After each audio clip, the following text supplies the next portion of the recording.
शासनाच्या गोवंश संरक्षण परिपत्रकाची प्रभावी अंमलबजावणी करण्याची मागणी animal welfare officer Ketan Shah यांनी निवेदनाद्वारे केली। महाराष्ट्र शासनाच्या गृह विभागामार्फत गोवंश संरक्षण, अवैध गो तस्करी प्रतिबंध आणि अनधिकृत कत्तलखान्यांवर कारवाई संदर्भात जारी करण्यात आलेल्या शासन परिपत्रकाची काटेकोर अंमलबजावणी करण्यात यावी अशी मागणी शासन आणि मुंबई उच्च न्यायालय नियुक्त ॲनिमल वेलफेअर ऑफिसर तथा सामाजिक कार्यकर्ते केतन शहा यांनी शासन परिपत्रकासह निवेदनाद्वारे प्रशासनाकडे केली।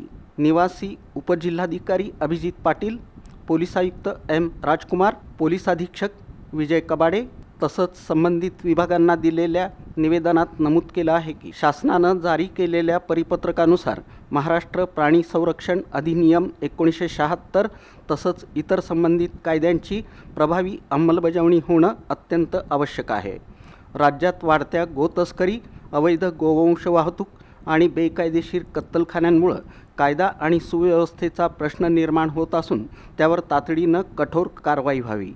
यावेळी जगदंब सामाजिक बहुउद्देशीय संस्थेचे अध्यक्ष विजय यादव, गोरक्षक सतीश शिरसिल्ला, राधाकृष्ण गोशाळेचे चॅरिटेबल ट्रस्ट अध्यक्ष अभय कुलथे, हरिभक्तपरायण आकाश शिरते महाराज, गोरक्षक पवन कोमठी, किशोर वैद्य, राजू भंडारी, किशोर तडका, रवी बुगडे आदी उपस्थित होते।